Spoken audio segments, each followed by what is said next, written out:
எல்லா செயல்களுக்கும் மூலதனமா இருக்கிறதால தான் என்ன மூளைன்னு கூப்பிடுவாங்க. நீங்க சிந்திக்கிறது, தகவல் பரிமாற்றம் செய்யறது எல்லாம் என்னாலதான்.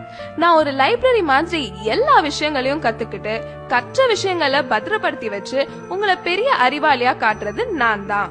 உங்களோட உணர்வுகளையும் உடல் அசைவுகளையும் கூட நான் தான் கட்டுப்படுத்துறேன். ஆனா ஏதோ உலகத்திலேயே உங்களுக்கு தான் இல்லாத வேலையும் பிரச்சனையும் கவலையும் இருக்க மாதிரி நிம்மதி இல்லாம மன அழுத்தத்தை உண்டாக்கி எனக்கு பிரஷர் குடுக்கறீங்க. சரியா தூங்குறது இல்ல, சத்தான உணவு சாப்பிடுறது இல்ல, உடற்பயிற்சி பண்றது இல்ல, மனசை அமைதியா வச்சுக்க ஒரு சின்ன முயற்சி கூட எடுக்கிறது இல்ல. இதனால எனக்கு புத்துணர்வு கொடுக்கிற ரத்த குழாய்கள் பாதிக்கப்பட்டு பக்கவாதம் வருது, ஞாபக மருதி, சிந்திக்கும் திறன், முடிவெடுக்கிற திறன் குறையுது, மனசு சம்பந்தப்பட்ட பிரச்சனைகள் கூட வருது. மது அருந்தி என் மதிய மயக்கி என்ன முட்டாளாக்குறன்ற பேர்ல உங்களை நீங்களே முட்டாளாக்கிக்கிறீங்க. எதுக்குங்க இந்த பரபரப்பு? அமைதியா வாழுங்க, நல்லா தூங்குங்க, நிம்மதியா இருங்க, புத்திசாலின்னு எனக்கு பேர் வாங்கி கொடுங்க. அதுதான் உங்களுக்கும் பெருமை, எனக்கும் பெருமை. உங்க உடம்புல எல்லா உறுப்புகளும் 1 2ன்னு தான் இருக்கும். ஆனா நான் மட்டும் தாங்க 32 இருக்கேன். நான் அதிகமா இருக்கிறதுனாலவோ என்னவோ தெரியல, நீங்க என்ன சரியாவே கவனிக்கிறது இல்ல. இன்னும் நான் யாருன்னு தெரியலையா? நான் தாங்க உங்க பல்லு பேசுறேன்.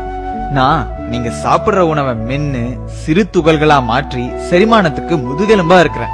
பல்லு போச்சுன்னா சொல்லு போச்சுன்னு சொல்லுவாங்க. நான் இல்லன்னா உங்க பேச்சு கூட தெளிவா இருக்காது. நீங்க சிரிக்கும் போது உங்களை பளிச்சுன்னு அழகா காட்டுறது நான் தான்.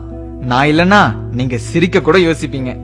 இவ்வளவு முக்கியமான எண்ணெய புகையில பாக்கு போட்டு சிகரெட் பிடிச்சு அழுக்காக்குறீங்க. குளிர்பானம்ன்ற பேர்ல கண்டதையும் குடிச்சு என்ன சொத்தையாக்குறீங்க. ஒரு நல்ல சாப்பாட்டை கூட ருசிச்சு சாப்பிட முடியாம பண்றீங்க. இனிமேலாவது என்னுடைய கஷ்டத்தை புரிஞ்சுக்கிட்டு கொஞ்சம் இதையெல்லாம் தவிர்க்கிறீங்களா? நான் என்னோட வேலையை சரியா செய்யற வரைக்கும் தான் உங்களை எல்லாரும் பேர் சொல்லி கூப்பிடுவாங்க. நான் என் வேலையை நிறுத்திட்டா என்னதான் உங்க அப்பா அம்மா அழகான பேர் வச்சாலும் அத மறந்துட்டு பிணம்னு சாதாரணமா சொல்லிடுவாங்க. அவ்வளவு முக்கியமான ஆளு யாருன்னு பாக்குறீங்களா? நான் தாங்க உங்க நுரையீரல் பேசுறேன். எவ்வளவு தூசும் மாசும் நிறைஞ்ச காத்த நீங்க உள்ள இழுத்தாலும் நீங்க வாழ்றதுக்கு மூல காரணமா இருக்கிற ஆக்சிஜனை மட்டும் சுத்திகரிச்சு உங்க உடலுக்கு அனுப்புறேன். ஏற்கனவே சுற்றுப்புற மாசால சிரமப்பட்டு இருக்கேன். அத புரிஞ்சுக்காம என்னைய சிகரெட்டு பீடி பிடிச்சு நச்சு வாய்களை செலுத்தி என்னைய அடைக்கிறீங்க. வேலை செய்ய விடாம என்னோட காத்து பைகளை செயலிழக்க வைக்கிறீங்க. புற்றுநோய்க்கு மட்டும் இல்லாம பல நோய்க்கு ஆளாக்குறீங்க. இது என்னோட நுரையீரல், என்ன வேணும்னா செய்வேன்ற மாதிரி என்ன மட்டுமா கஷ்டப்படுத்துறீங்க? நீங்க இழுத்து விடுற புகை உங்களையும் மத்தவங்களையும் பாதிக்குது. உங்களை அழிக்கவே உங்களுக்கு உரிமை இல்லாத போது மத்தவங்களை அழிக்க உங்களுக்கு என்ன உரிமை இருக்கு? பூவை போன்றவள் நான், சாம்பல் நிரப்புற கிண்ணம் இல்ல. விடுங்களேன், வேண்டாமே, வாழுங்க, வாழ விடுங்க. ஹலோ, கொஞ்சம் நில்லுங்க. என்ன கேக்குதா? நான் தான் உங்க இதயம் பேசுறேன். இதயம்னு சொன்ன உடனே உங்களுக்கு ஞாபகம் வர்றது உங்க காதல் தான். இப்படி காதலின் சின்னமான என்னையும் கொஞ்சம் காதலிக்கலாம்ல. நான் ஒரு நிமிஷம் கூட ஓய்வெடுக்காம துடிச்சு துடிச்சு ரத்தத்தை சீரா உங்க உடல் முழுவதும் கிடைக்க செய்றேன். நான் துடிக்கலனா நீங்க துடிச்சு போயிடுவீங்க. ஆனா சிகரெட்டு, மது, ஆரோக்கியம் இல்லாத மேல்நாட்டு உணவு, கொழுப்புள்ள உணவு சாப்பிட்டு உடற்பயிற்சியும் செய்யாம எனக்கு அழுத்தத்தை கொடுத்து மாரடைப்பு வர செய்யறீங்க. ஒண்ணு மட்டும் ஞாபகம் வச்சுக்கோங்க, நான் துடிக்கிறத நிறுத்தினா உங்க துடிப்பும் அடங்கி போயிடும். இனிமேலாவது அவன் சொன்னா இவன் சொன்னா ஸ்டைலு பிரஸ்டீஜ்னு சொல்லிட்டு இந்த பாழா போன விஷயங்கள் எல்லாம் செய்யாம நல்லா சாப்பிட்டு ஓடி ஆடி உடற்பயிற்சி செஞ்சா காதலின் சின்னமான நானும் நல்லா இருப்பேன், காதலிக்க நீங்களும் நல்லா இருப்பீங்க. ஒரு வேளைக்கு சாப்பிட சொன்னா 3 வேளை சாப்பாட்ட ஒரே நேரத்துல சாப்பிட்டு என்ன திணறடிக்கிறீங்க. இது உங்களுக்கே நியாயமா இருக்கா? யாருன்னு யோசிக்கிறீங்களா? நான் தாங்க உங்க வயிறு பேசுறேன். வெந்தும் வேகாத கொழுப்புள்ள உணவை இஷ்டத்துக்கு சாப்பிடுறீங்க. அதை நான் செரிக்க வைக்கிறதுக்குள்ள நொந்து நூலாயிடுறேன்.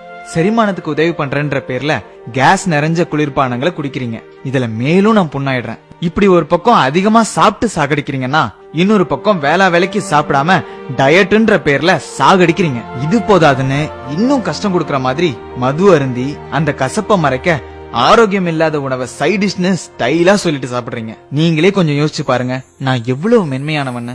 குப்பத்தொட்டி மாதிரி கண்டதையும் போட்டு நிரப்புறீங்களே, இது வயிறா இல்ல குப்பத்தொட்டியா? ஆசைக்கு சாப்பிடுங்க, ஆடம்பரத்துக்கு சாப்பிடாதீங்க. தேவைக்கு சாப்பிடுங்க, தேவையானதை தேர்ந்தெடுத்து சாப்பிடுங்க. ஆயுள் முழுக்க நல்லா இருப்பீங்க. நான் ரொம்ப நல்லவங்க. எனக்கு தீங்கு செய்ய நினைக்கிறவங்களுக்கு கூட முடிஞ்ச அளவுக்கு நன்மையே செய்யறேன். என்ன பாக்குறீங்க? நான் தான் உங்க கிட்னி பேசுறேன். உங்க உடம்புல உள்ள அழுக்கு அனைத்தையும் வடிகட்டுறது நான் தான். உடம்புல உள்ள தண்ணி, உப்பு மற்றும் அமிலங்களை சமநிலையா வச்சுக்க உதவுறேன். பல்வேறு ஹார்மோன்களையும் நான் சுரக்கிறேன். பல நன்மைகளை உங்களுக்கு செய்யற எனக்கு பதிலுக்கு நீங்க என்ன செய்றீங்க? தீங்குன்னு தெரிஞ்சே மது அருந்துறீங்க, சிகரெட் பிடிக்கிறீங்க, கண்டதையும் சாப்பிட்டுட்டு உடற்பயிற்சி கூட செய்ய மாட்டீங்க. கெட்டதை சுத்திகரிக்கிறதுக்கு உதவியா தண்ணியாவது நிறைய குடிக்கிறீங்களான்னா அதுவும் இல்ல. குளிர்பானம்ன்ற பேர்ல கண்ட ஆசிடையும் குடிக்கிறீங்க. நீங்க நிறைய கழிவு அனுப்புறதாலயோ என்னவோ நான் 2 உறுப்புகளா படைக்கப்பட்டிருக்கேன். நான் பாதிக்கப்பட்டு சர்க்கரை நோய்னு டாக்டர் சொல்லிட்டா அப்ப மட்டும் என்ன விழுந்து விழுந்து மருந்து மாத்திரை கொடுத்து பக்குவமா கவனிக்கிறீங்க. இருந்த என்ன பிரயோஜனம்? போனது போனது தானே. இனியாவது கண்கட்ட பிறகு சூரிய நமஸ்காரம் செய்யாம புத்திசாலியா இருப்பீங்களா?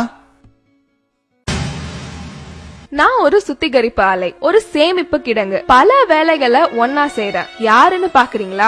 நான் தாங்க உங்க லிவர், அதாங்க கல்லீரல். உங்களுக்கு எங்கேயாவது அடிபட்டுச்சுன்னா ரத்தம் வெளியே போகாம உரைய வைக்கிறது நான் தான். நீங்க சாப்பிடுற எல்லாத்தையும் செரிக்க வைக்கிறதும் நான் தான். உங்க ரத்தத்தை சுத்திகரிச்சு உங்களுக்கு தேவையான சக்தியையும் நான் சேமிச்சு வைக்கிறேன். இது மட்டும் இல்லாம பல விட்டமின்களையும் மினரல்களையும் கூட நான் தான் சேமிச்சு வைக்கிறேன். மது குடிக்கிறதாலையும் கண்ட குளிர்பானங்களை குடிக்கிறதாலையும் பதப்படுத்தப்பட்ட ஆரோக்கியம் இல்லாத உணவை சாப்பிடுறதாலையும் என்னோட சுத்திகரிக்கிற திறமை இழந்து புற்றுநோய்க்கு கூட ஆளாகிறேன்.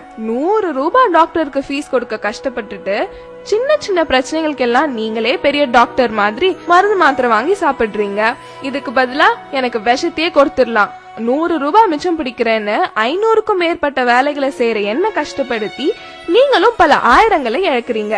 நான் எனக்காகவா சொல்றேன்? உங்களுக்காக தானே சொல்றேன். கொஞ்சம் காது கொடுத்து கேளுங்க. இதுக்கு அப்புறமாவது என்ன கஷ்டப்படுத்த மாட்டீங்கன்னு நம்புறேன்.